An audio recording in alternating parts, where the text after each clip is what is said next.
Hi everyone, and welcome to a special edition of China EVs More. I'm sorry I'm not looking at the camera because I am supervising level 2+ You can for a moment. For the Li Auto i6 that we borrow and are driving from Beijing to Shanghai last night. We spent the night in Huai'an, which is about 5.5 hours from Shanghai.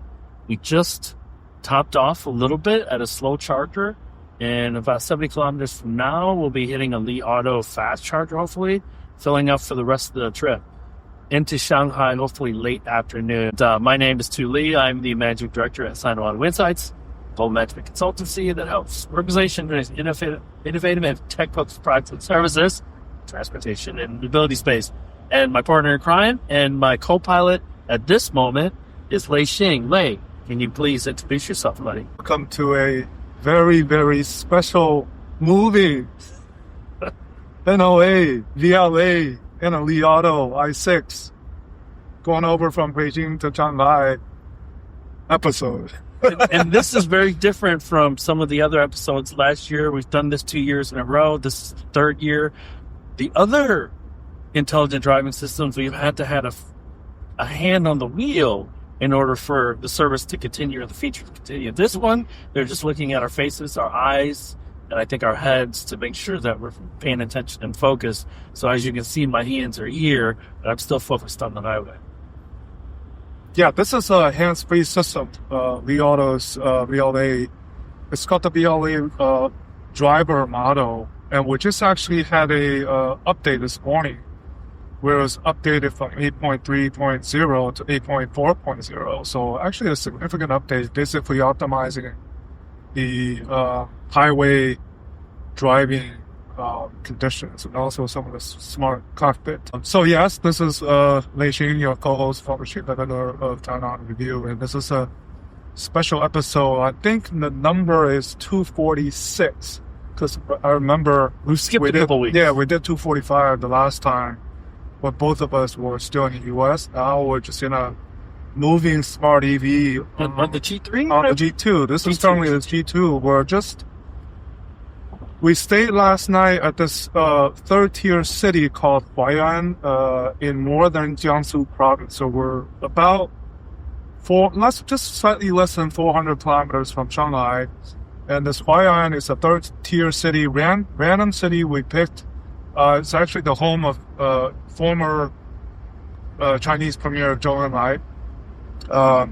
Nice hotel, $50 with breakfast, largely king bed. Now we're just hitting the rest of the trip to Shanghai, and we can talk about this. We can talk about the Beijing Auto Show. So much to cover.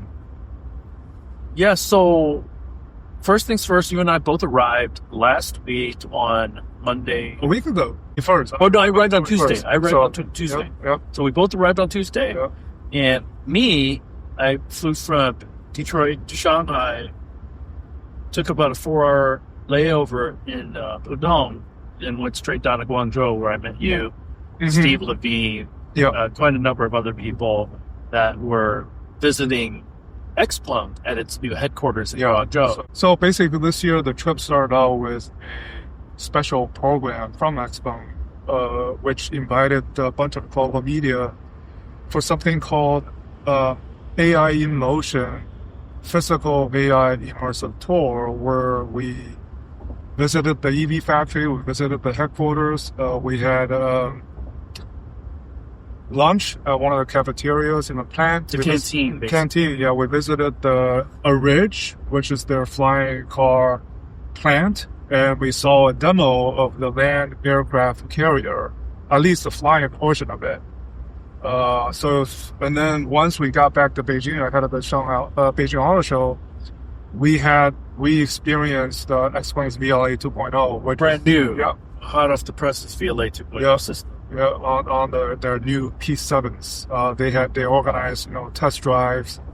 Also i6. Yeah, well, there's the blue bullet train going by. Oh yeah, one thing that we've seen along the last highway and this G2 highway, plenty of Xiaomi cars being delivered south to South China. Yeah, so one of the things, during this type of trip, this is our third straight year, is not only to experience the kind of the feel of the vehicle, the vibe of the ride handling, the charging experience, the cockpit, the autonomous driving, assisted driving features. But when you travel these roads, you kind of see,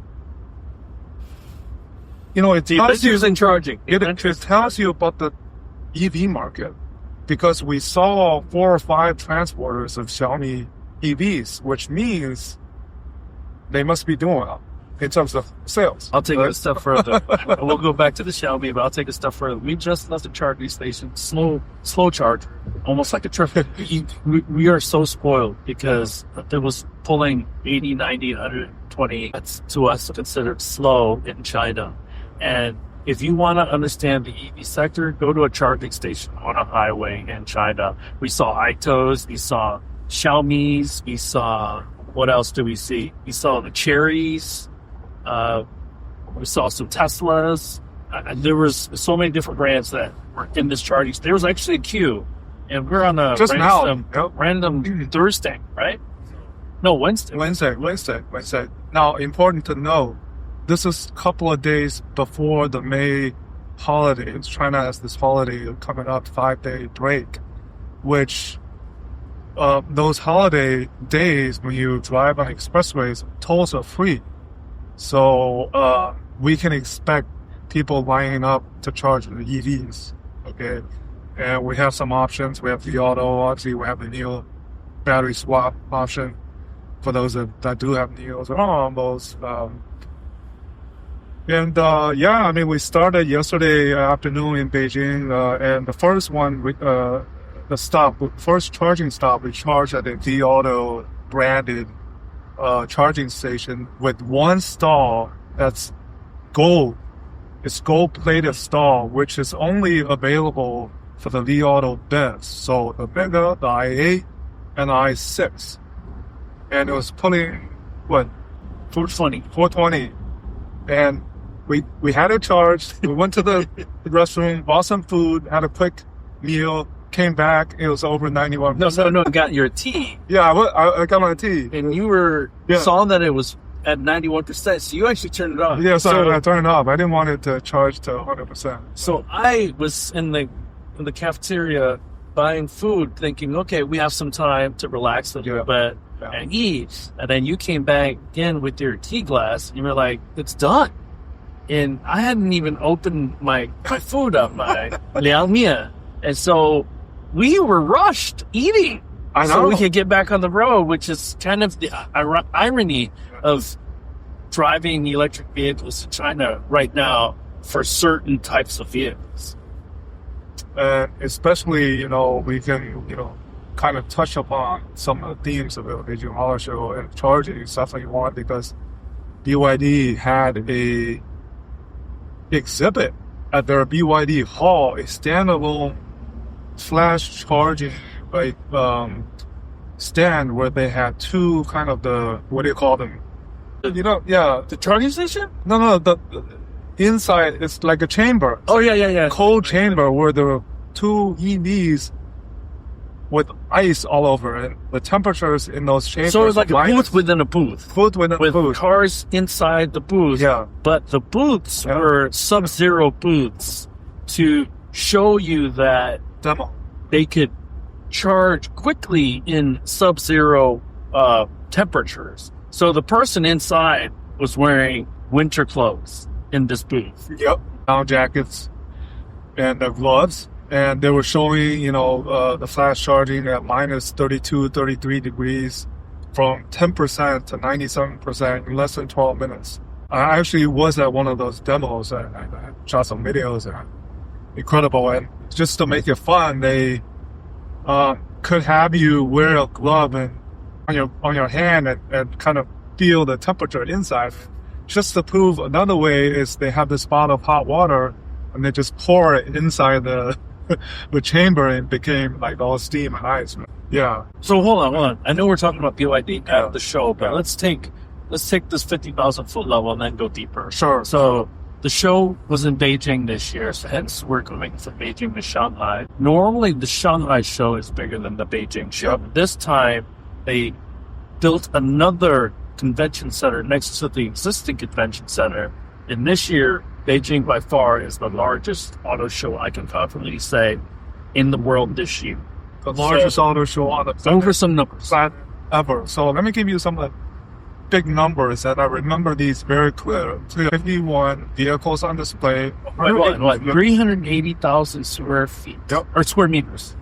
Let's get to the halls. There's total of 17 halls, 13 of which are dedicated to the OEM brands, okay? The other 4 ones are suppliers. 2 of which were each dedicated to an individual OEM. BYD had its own hall. Cherry. So 1,451 vehicles on display, 181 global and China premieres, 71 concepts, 219 press conferences in the first 2 press days, 30,000 plus reporters, including over 4,000 from overseas. Of which I know many of them.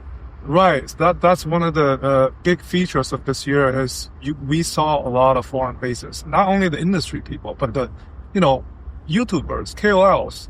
And a lot of these, guess what, are invited by companies like XPeng, companies like Xiaomi, NIO, Great Wall Motor, Chery, and they organized programs for these global media, expanding days. I think Xiaomi went even for almost a week. Yeah, so Xiaomi, Chery invited people down to their factory. Xiaomi had a track day, and so and what's different this year from years past is that media days, especially the first media days when they would do the unveils. Most major automakers would do unveils as their press conferences, like 20-minute windows. This year, Geely had an event before press days. XPeng had a big press event. And who else? CATL had a press event before media days. I always say this has happened since even before the pandemic, right? So I always say half of the auto show in China is over before it even begins, because a lot of these brands, they organize either brand days, product launches, pre-sales, reveals, tech talks, BMW, Mercedes, CATL, you name it, right? Far in advance of before the show even begins, so they just madness on the first press. And Lei, I'm not a big FOMO guy, but yeah, I was definitely kind of conflicted because we had committed to going to the XPeng event, so we missed the CATL event. We missed a couple of the other. I missed the Cadillac event, which I do have some friends that work at Cadillac, and so. Was disappointed I wasn't able to attend some of these other events. We were tied up with the XPeng, so thank you, XPeng. Yes, yes. And Sarah, thank you for hospitality. I know there's behind the scenes stuff that I had to deal with, so my schedule was a little bit jumbled. So Sarah, thank you. But anyways, and this guy, he lost his China phone, so he was without WeChat for like a few days. So I had to relay his message to other people. And then every time I go to the show and I see somebody, they're like, dude, I texted you, I WeChatted you. Like, and then we had this escapade at the China mobile store. Took an hour and figured it. And nothing happened, except I got a new phone. Yeah, a new phone number. So these are all part of the experience when you come to China, which you don't have the perspective. You don't, unless you're here, right? And you appreciate the luxury, staying at the whole hotel last night. It's right. You don't have that in the U.S. For $50, it's basically a 4 or 5 star hotel, and we bought breakfast. Breakfast was like $15 or something like that, $7, $8. No, I mean $50 a night, including breakfast. Right. Okay, and those breakfasts was not like just any ordinary breakfast. So if you think about it, if I buy coffee at Starbucks in China, a grande latte will be about $5 or $6. So to stay in a hotel and pay $8, $9 for breakfast makes a lot more sense because it's all you can drink coffee, right? I drank about 5 cups right this morning, so I'm a little bit wired. Yeah. Speaking of thanking, we should also thank Wendy and her team at Li Auto for providing the i6, which is currently in VLA, the NLA mode, which allows us to record this without having to, we got to pay attention, but you know, the I car have to pay is attention. right. The car is on this the level 2++ mode highway NOA, which we've used yesterday. Pretty much 99 to 75. We put it on NOA and we just let it do its job. Through 1 a.m. We didn't hit the hotel until 1 a.m. We left Beijing at 3 p.m. and we got to the hotel in Huai'an at 1 a.m. And so good did 10 hours. 800 kilometers? 850 kilometers, and we have 400 to go remaining. Yeah, you know, also probably full disclosure, we're not getting paid by anybody to do this. We make it a point to be in China for an extended period of time to understand the vehicles, the EVs, the whole process. And honestly, these companies are kind enough to let us borrow these cars. Yep. And we are obligated. We are not obligated to say anything. It's just that I'll specifically have had relationships with these companies since almost day one. I think we even want to critique and give feedback to these companies. Oh, and we do. They will love to hear it. I'll say one bug right now, this highway NOA is several occurrences when it was trying to exit into the service area. It's doing it very late, and so at the very last minute, it makes this jerky. It almost swerves. So Li Auto, please optimize this to make it feel better. But other than that, it rides like a magic carpet.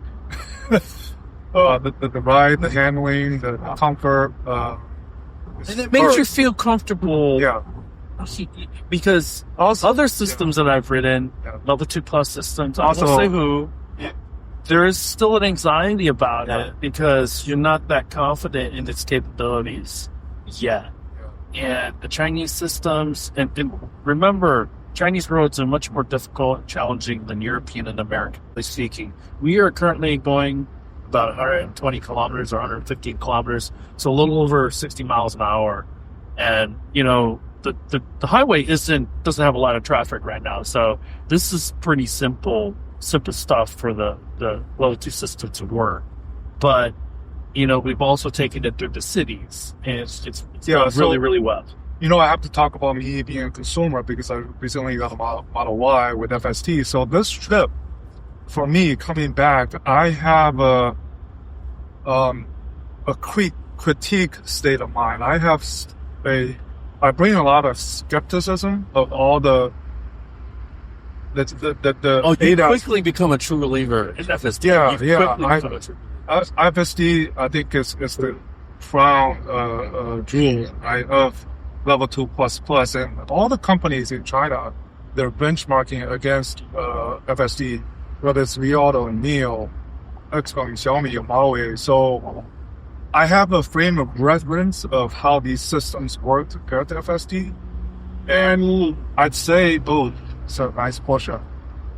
I say there's still some gaps, but in certain instances, the systems in China work very well.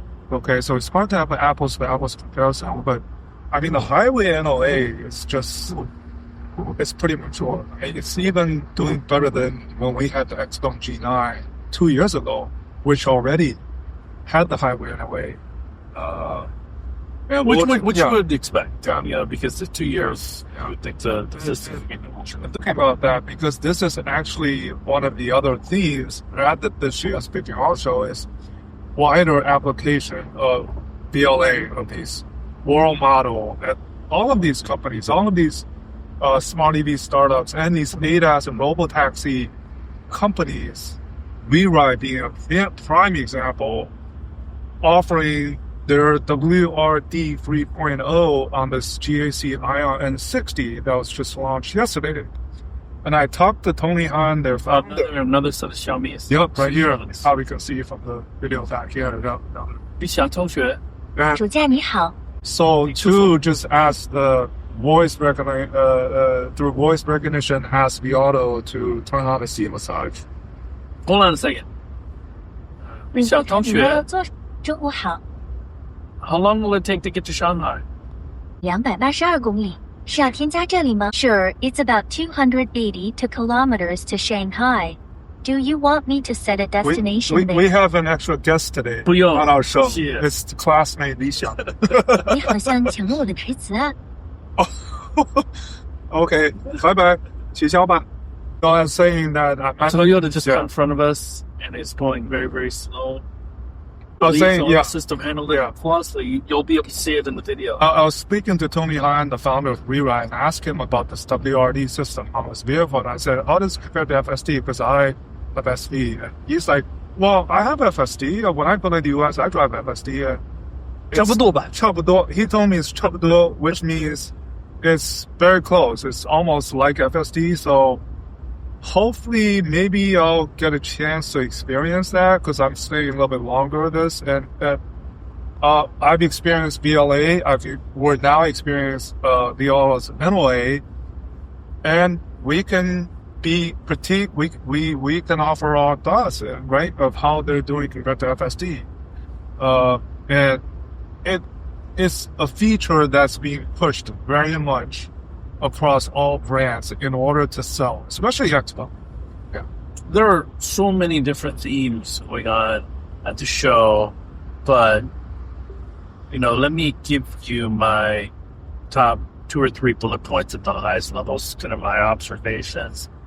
And with the backdrop of Trump coming in about 2 to 3 weeks, maybe, and Canada having just eliminated tariffs. And so that is playing a part, even if people aren't talking about it at the show. So the things that I saw, a bit of maturity from all of the Chinese EV makers.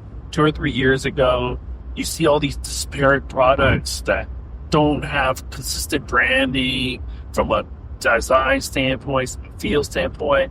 Now you see, you go to the Zeekr booth, you go to the BYD booth, it just looks like more mature. They kind of understand how brand portfolios should be. And BYD, which again we mentioned earlier, had a hall in and of itself or by itself, had Denza booth, had a Yanghua booth, had a Fachao booth. So they understood that we're just going to highlight and not share the spotlight on anybody. And this is on the heels of Stella Lee doing the circuit with Bloomberg, with CNN, to talk about how their charging infrastructure is the difference maker for BYD. Okay? And so I saw maturity in the brands in China. Here's the thing. We do these trips and then we compare what these companies say they've done. So what we did is actually try to find if we could charge at one of these megawatt charging stations. And I'll be honest, there's not that many along the way that's closer to where we are on a highway. Although they've said they've installed 5,000 of them. Right. So this is a grain of salt that we take. There's marketing jargon, there's, right? But until we experience, we go through these trips, This morning we had programmed a 5C or a 4C charging station. So we went to it and they weren't. It wasn't ready. It was there, but it was still covered. The charger was still covered in maps. So the maps. So they weren't online. Maps acknowledge them, but they're just not online yet. Yeah. So that's one of the intricacies and the caveats of seeing what's on the app versus actual what's available on the road. And you understand, okay. But an important distinction is that in Europe and the United States, it's binary. There are no chargers. There are not enough chargers. Here, we're complaining about 120 kilowatt chargers versus 450 or 460 kilowatt chargers. So we're a little bit spoiled just in the last couple of days, but it's no wonder that China's adoption rate is much higher because the charging infrastructure supports it.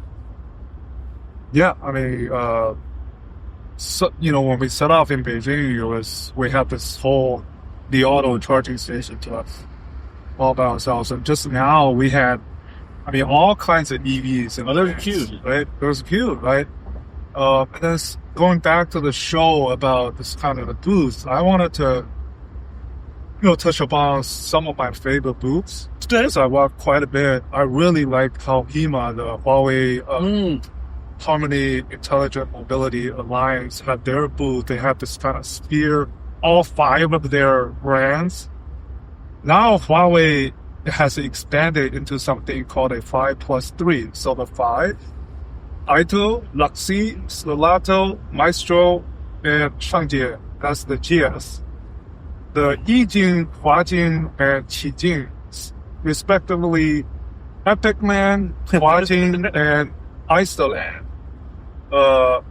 It's a lot. Huawei had a huge presence, not only of these brands, but also their tech brands. So, for example, the Huawei Drive 1 powertrain brand, they had a separate booth. The Huawei Tianfeng ADAS, they had a booth. Right? Did that just turn on? I don't know. So the thing that I took from a Huawei presence is that they want to dominate up and down. It is like their whole was just everything. It showed. I mean, I think it's definitely Huawei inside, not only of these Chinese state-owned companies working with them, but all the A6L e-trons now got Huawei, smart OS on the cockpit.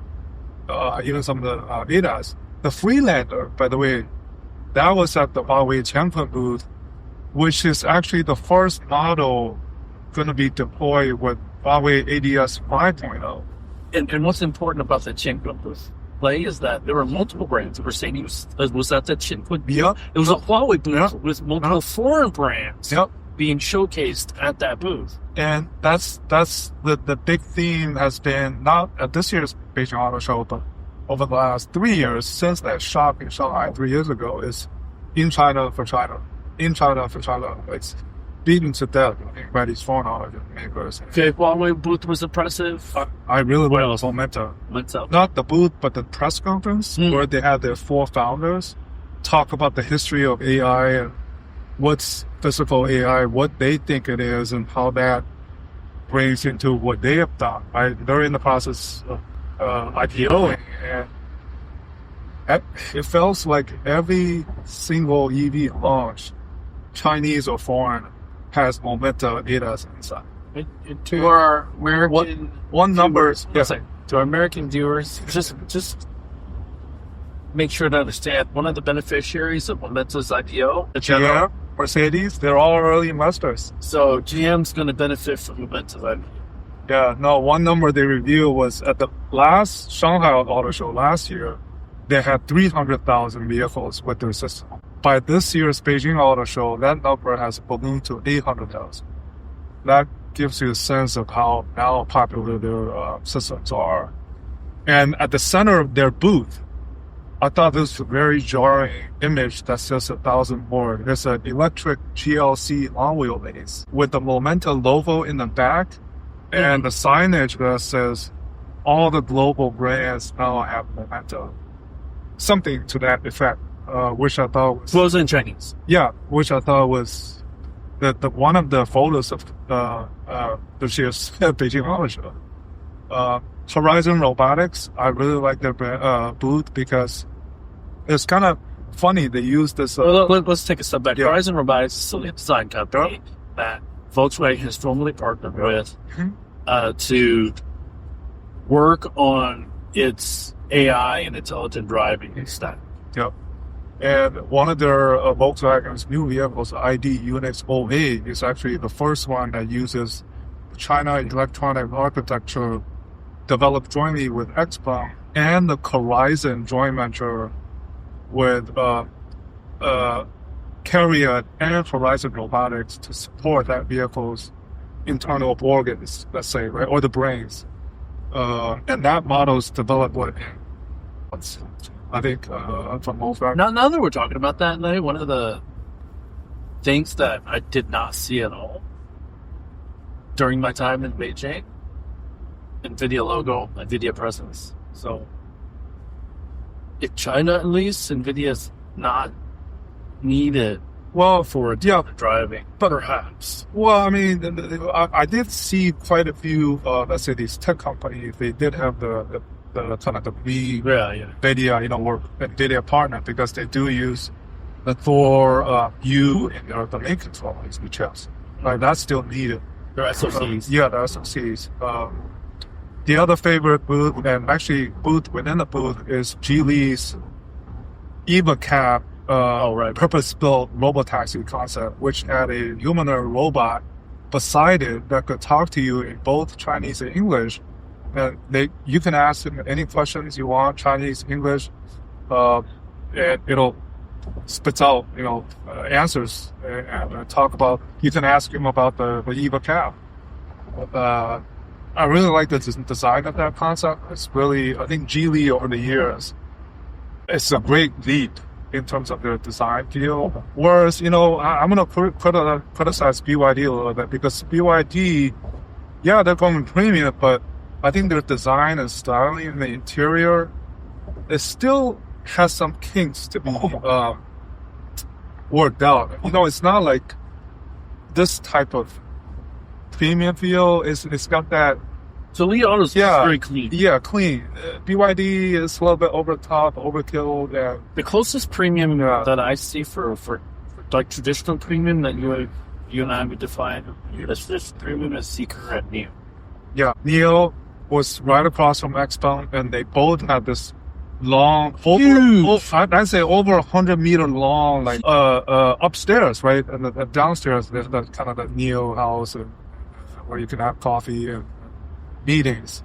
And the first time Neo has one single stand with all of the three brands. Funny thing is, I was at the XPeng interview with Brian and He Xiaopeng. While the interview was going on, Li Bian was right across the booth doing his press conference, so we couldn't hear. We could hear, but it was lower. So I was telling Sarah, next time you gotta bring up your mic at the speaker game. But this is one of those things, right? That it's difficult to so many things going on at the same time. How do you? Yep, this just says it's preparing the battery for charging because we're about 12 kilometers away from a Li Auto supercharging station at one of these west areas. One thing that also sticks out, and this is kind of an aside for the auto show, is that Li Bin has been live streaming. They had an event last night for the Lei Xing live streams. They actively sell their own cars on social media, and these guys are billionaires. They don't look to do that. But they're out there promoting their brands. Like, they're working overtime. They're blind. Did you see Jim Farley? Did you see Amerigara getting on social media saying, hey, buy a Cadillac, buy a Cadillac. Look at what this thing can do. And honestly, they're not coming off as used car salesmen. It seems like they just believe. Lei Xing is a little bit salesman-y, but that's just a difference. Yeah, it's just a cultural aspect of the China EV smart EV industry, because the commotion this year, remember 2 years ago when Xiaomi launched the C7, that entire hall where Xiaomi's booth was packed all the time. Jidu was right across from Xiaomi. They were actually happy because of all the cars coming. But this year it was less of that commotion because Xiaomi is now already mature. They've already launched 2 products, and 1 product already has refreshed. And Lei Xing was still walking over, visiting these CEOs, He Xiaopeng, Li Bian, Wang Chuan. He gave them T-shirts. And gave them T-shirts with slogans that these CEOs have said that went viral. So one of them is 一起家电, which is what Li Bian always says, means to let's work together and 加油. And then these things, sometimes they take over the show, and just the way the CEOs, they market themselves, their brands. But we know that Xiaomi did unveil a concept, a grand vision. The Vision Grand Turismo, which was awesome. I think one of my favorites as well. Yes. Just clean, right? And now they have a big team in Munich already there for the launch in 27. So market awards, they will impact the European market like never before. No one else. Yeah. But because the leverage they have is many of these European customers, they probably already have a Xiaomi product at home. So that brand is... Or familiar with the brand. Yeah, familiar with the brand. It's just, I think what I did was, walking the show, you see these live streamers, right? You kind of see what they're doing. You sit inside the vehicle, so you listen to these Chinese consumers, how they're critiquing the features, the fit and finish, the design and styling. You get an understanding of what they want, right? But they're spoiled. They have so many choices. And so they can be picky. They can be very, very particular. And if at that very moment they're looking for a new car, you don't have what they need, they won't buy your product. They won't have to settle. There are a number of products out there that check every single box and still don't get purchased. Here's the thing, right? Honda launched the L80 at 159,800 bass mode. Now the L80 is a direct competitor of this car. Yes. This car is a 250,000, which is about $35,000. So it has a 5C charging for $35,000. Yeah. So I think the way segmentation works in China is completely out of whack. And then the big SUVs, right? We talked this. So that was the biggest big theme. Probably the biggest thing. There's 9 or 10. And when you're talking to two Americans here, so when we talk large SUVs, we're talking the largest. We're not talking Range Rover. We're talking Tahoe. We're talking Expedition. We're talking suburban size. So. And you have everything, let's say, from a Leap Motor D19 large SUV that starts at $219,800, which is $30,000, all the way up to Vistique, the Cadillac Vistique, which is over $500,000 RMB. Everything in between, there's the Zeekr 8X, 9X, there's a Way 9X, M9, the GX, Zeekr 9X, Neo ES9, the XPeng GX. I'll say this, my favorite vehicle among all the foreign brands, and probably the hottest commodity, is the ID Era 9X. Because I was at the Volkswagen booth 2 days ago, they had the ID Era 9X, they had the Unix 08, they had the ID Aura T6. All the browse were because you were curious around the 9X, the Era 9X. And this ID Era 9X has a RoboSense LiDAR. And then we know a lot of, the friends of RoboSense are friends of the show. Within 1 hour of launch, this vehicle got over 11,000. So the car is getting over right now because it's supposed to get off in about 1.5 kilometers or 1.8 kilometers. So that's why you're hearing the noises. Every single brand, Chinese or foreign, has some kind of a large SUV at the booth. And the name is even confusing. There's a 9X, there's the X9, there's a V9X, there's 8X, V9, there's 8X. M9, because they want a larger size to match the ES9, they're making an M9L. So that. We're about to get off the highway to charge at this Li Auto supercharging station with 5C. So we may still able to talk a little bit more, but while it's charging, so it'll be pretty cool. But over the last 47 minutes or so that has been recording, the car has been on NOA. It's on this level 2 taking itself plus. Off the highway as well. So we'll most I'm supervising, obviously. Yeah, so we'll most likely take over once it gets to this Li Auto 5C charging station. Because I can't really read checking, so once we top up here, we should be able to get to Shanghai without need to charge it anymore. Where's this? Now it's confused. Oh, it's here. Yeah. Yeah, I just turned off. So now I see the Li Auto sign. There's one car. And you'll see the 5C charger that's gold-plated. 5C right there. Yeah, right here. This one right here. Oh, it's only available for the BEV. So the Mega, the i8, and the i6, which we're driving right now. So we're going to get some really, really good fast charging here. Yep. So for those of you, I'm looking at the rear view camera. I'm not even. This is our first ever episode where we're recording while the car is charging. We have some charging action. First ever in our 250 episodes that we've done this. All right, so we just plugged in the Li Auto i6 into a 5C Li Auto branded charger, and currently it's pulling About 300. 300 kilowatt. Which is disappointing because we had 420 yesterday. That's Well, how it'll go spoiled we up. are. It should go up. That's how spoiled we are.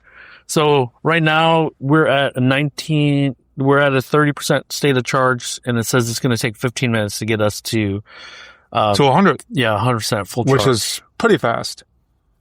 Yeah, so maybe with the last few 15 minutes, we can wrap up the show. Sure.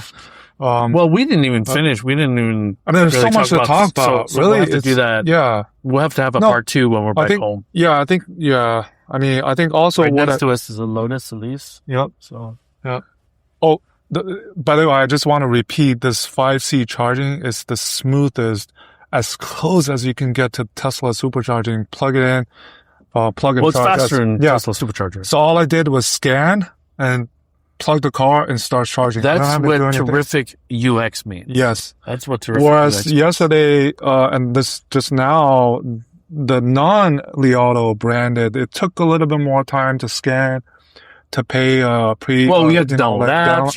We don't have to download apps. I mean, it's sorry, just you could WeChat. go through the WeChat, yeah. But you have to you have to prepay. Some of it you have to prepay like 50 RMB, 100 RMB. But this one, you just plug it in, scan and plug it in, and it starts charging. And now it's already at over 40% from what, 16%? Yeah.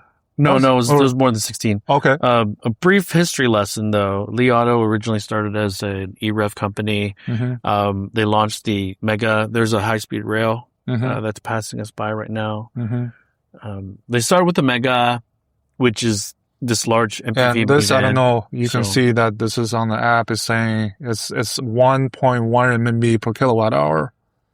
So about 17 cents. Yeah. They launched the i8, which is their first crossover. I wouldn't call it an SUV. I'd call it a crossover. The little brother of the i6 that we're in right now. So the 5C charging for Li Auto is still not widespread. You know, we were able to find one here. And as Lei mentioned, there's the gold ones, which are a lot different than the other ones. Yeah, the gold one are actually the 5Cs for the BEVs. And I've never seen a charger in the United States pull 350, let alone 315, let alone 420 kilowatts. We talked about BYD's flash charging. We talked about CATL, which announced their, take that BYD, kind of the updated Shenzhen, Qilin, Freeway, Nextra, Tex. I forget the number. It's what, 10% to 90% in 6 and some minutes? Yeah. Or something like that. And CATL, which is overkill. They are a battery company, but they're trying to diversify. Number one, by offering a broader lineup of products. The sodium ion is called the Naxtra, and they're really, really developing that for commercial vehicles and for lower priced mass market vehicles. So look for sodium ion to be launched into like Southeast Asia, Latin America, where you want to stay with affordable vehicles, and sodium ion can do that. Yeah. And then the second thing is the Freevoy, which is their fast charging LFP.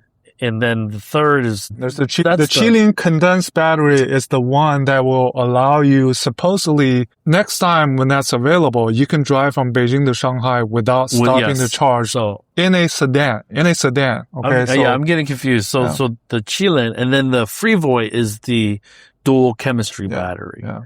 And so CATL is diversifying in two ways. They're going international. We went to a private event. That was pretty cool. Thanks, Dylan and the CATL team. With the view of the city in the evening. And the Forbidden City. Yeah. There was a fireside chat with, and they had 3 or 4 executives that spoke openly. We should share the favorite answer of that evening. I asked the guy, you guys are doing this so fast, 10% to 90%, 6.5 minutes, 7 minutes. How much faster can you go? And his answer was, what is your requirement? That was like the best answer of this trip, like and honestly, this is the thing, right? Like you and I are, again, I'll reiterate, we're nerds, so we love learning more. And, but you have to be here. That's how fast the market changes. And unfortunately, I just did not see many Americans here. Well, they were the KOLs and the YouTubers. Well, but I'm saying executives and stuff like that. No, I mean, well, a surprise visit would be, I think actually one of the foreign companies that are tripling down is Hyundai. Yeah. They announced the Ioniq, official entry of the Ioniq brand. Jose Munoz is here. I met him. They launched the new vehicle. Yeah, the Ioniq V, which is already a production vehicle. It's like 99% production vehicle based on their Ioniq brand and a couple of concepts that were developed and led by their Chinese local team. So they're still doubling down, even though Hyundai and Kia has struggled for several years, a decade. I visited Li Auto's plant in Beijing that was previously a Beijing Hyundai plant that I visited before. Besides that, I think, right, we talk about the booths. Porsche, Ford, Mazda, even Cadillac, their booths were relatively small compared to the BYDs and the Cherries and the Great Walls. And we were talking about this over breakfast, how times have changed because, just 10 years ago, pre-COVID, it was Volkswagen having these large booths. It was BMW having these large, enormous booths in China during the show, dominating the headlines, having... When you saw their press conferences, the CEOs having all this confidence about the China market and how they were going to continue to be leaders in the market. That's not happening. And that was just 5 or 6 years ago that the shoe has completely been, put on the foot. But the other theme is what I call this year the foreign empire is striking back, right? The Volkswagen, Mercedes, BMW with their all new China locally, with a lot of Chinese tech, local content inside the vehicle, in China for China vehicles launching. That's the only way that's the only way they survive. Well, they have a chance. If they don't do that, they have no chance. They have no chance. If they did this, they have a chance, but there's no guarantee for success. So we'll end it on this note. We are parked, facing out in a charging station. Just look at the variety of EVs. That's what I was going to say. So there's probably 40, 50 chargers. There's a Mercedes, EQB, a Tesla, a Geely, a Volkswagen, a Zeekr, a Denza, BYD, Neo, a Leap Motor, and the BYD. There's a Lotus Electre. Not a lease, Electre. Probably a L6.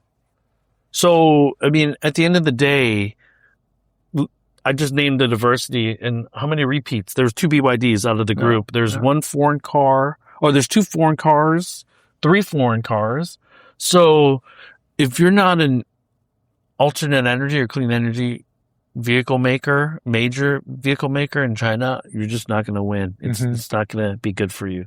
So, I still feel like we have so much to talk about. So maybe I'll just end on saying we also, we often are fans and, we talk about the positive things. There are negative things. Some of the negative things I saw, which I did not like, is the speed of these products that are just coming out, new brands. You can kind of tell which one spent effort and which ones are kind of just there, trying to keep up. And I really didn't like these new brands from Huawei, the Epicland and the Isoland, because the way the styling of their vehicles, you look at them, Porsche, right? It's actually backward, I think, in a market where China is innovating and leading. So that's something I did not like. And just sometimes the speed of things that are happening or the evolution.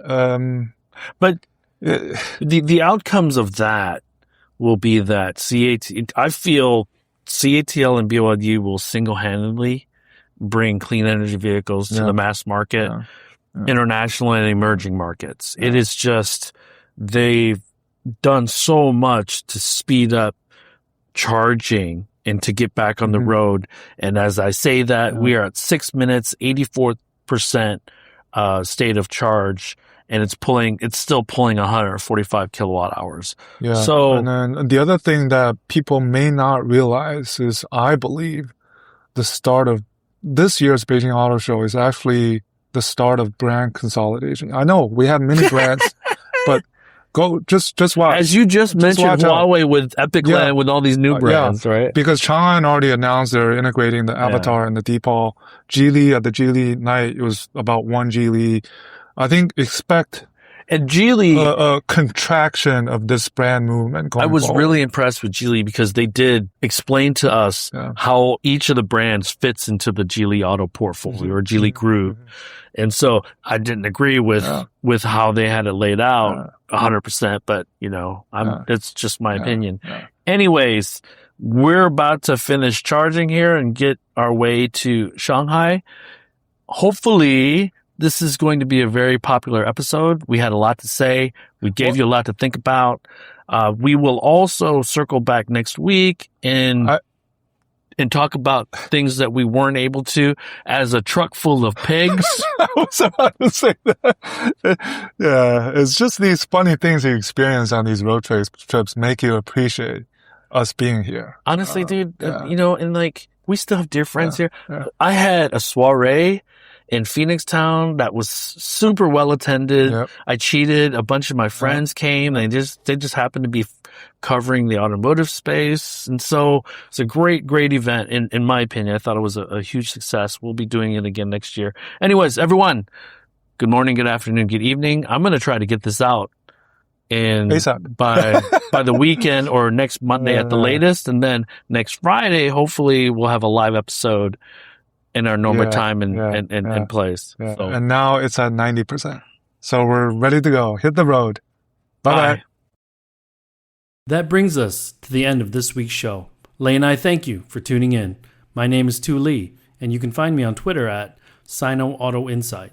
That's SinoAutoInsight. You can find Lei on Twitter at Lei Xing 77. That's LEIXING 77. If you wouldn't mind rating and or reviewing us on Apple Podcasts, Spotify, or wherever you grab your podcast from, we'd appreciate that as well. Even better, if you enjoy this show, please tell your friends about it. Please join us again next week as we track down all the latest news on China EVs and more.